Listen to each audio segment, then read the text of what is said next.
The element dimension tool. To get to the element dimension tool, the way we will load it is to go to the MoDOT CAD detailing standards. We'll go to that particular workflow and we'll go to design, and then we will go to general annotation, and then we will select the style of dimension that we want to place. And for this example here, we'll just use dimension small decimal, and this brings up the element dimensioning tool.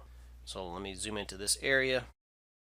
Now we got some different options. We have our alignment. We have 4 different options underneath there, and then you have a location, and you have 3 options underneath there. And we will briefly go over a few of those just to kind of show you what it can do. We won't talk about every single situation, but hopefully you get the idea of how the tool works and how you can manipulate your dimensioning before you place it. And then underneath here you got 3 different options. You got dimension element, we have label line, and then also dimension size perpendicular line. We won't talk about the last one because we don't have any situations that we normally would use that here at MoDOT. And then of course you have your annotation lock, which you'd want to have that checked on because the way we have it set up is to use your annotation scale accordingly. And our annotation scale is set to a 50 size sheet, which that's our name boundary that we placed inside of our default model. So now if we're ready to place a dimension, all we need to do is simply select the element to dimension. So if I left click on this line, now I can drag it up or down depending on where I want to place it at. I'll left click to drop it off, and now it's placed. And then I can do the same thing for this line or whichever line that I select. So that's using the element dimensioning tool. Right now it's set to the alignment of view, so whenever I dimension a line that's at an angle, it's going to dimension it perfectly horizontal or perfectly vertical with the view. Now if I change that, let's say I want the actual true dimension of it. I'll change that to true, and now if I take this line, you'll see that it's going to dimension the actual true length along that angle of that placed line.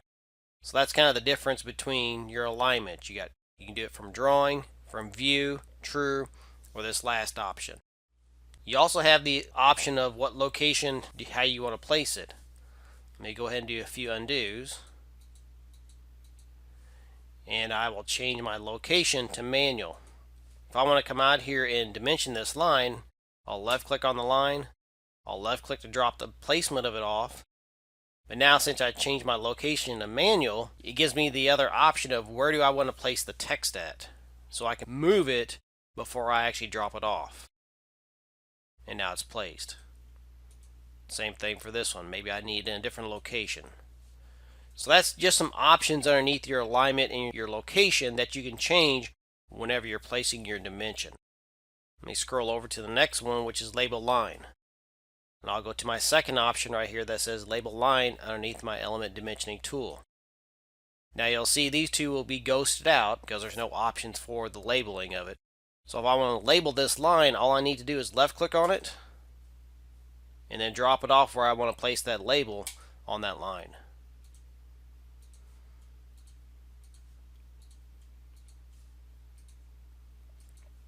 So that's using the label line method.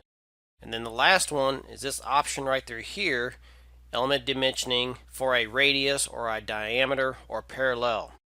So if I go back to my element dimensioning tool and select the option that says dimension element, and I will change my alignment back to view and my location back to auto. Now if I want to dimension this arc or this circle, all I need to do is left click on it, and you're going to get a whole list of other options that you can dimension that arc or that particular circle.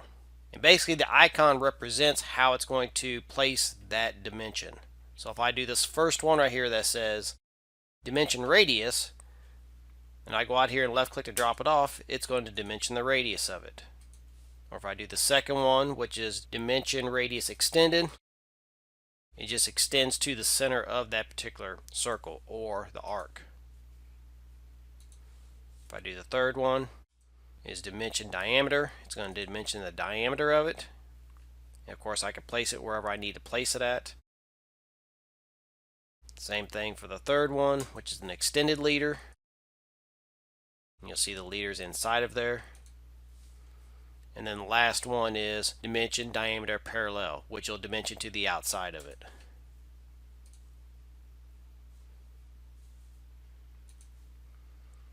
So those are all the different options of placing a dimension using the element dimensioning tool.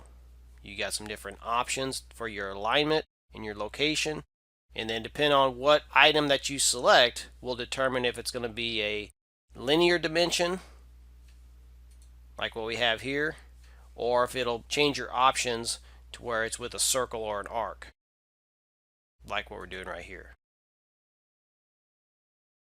Now also inside of your element dimensioning tool, you have this little down arrow, and if you click on that down arrow, you're going to see some other options depending on which method that you have that you can place. So right now you can do the start extension, you can do the end extension, which actually both of those are turned on, but if you didn't want one of those on, you could turn those off. Or if you want the center mark, or if you want a prefix text or a suffix text. These are all options that you can do whenever you're placing those dimensions. And just to kind of show you an example of that is, let's say I want to dimension this line. So I will select that line. It gives me these options whenever I have my down arrow selected. Let's say I don't want the end extension. Maybe I want to dimension it to this line right here, but I don't want that extension line on it. This is where you can come in here and turn off or on those extension lines if you do want them or if you don't want them.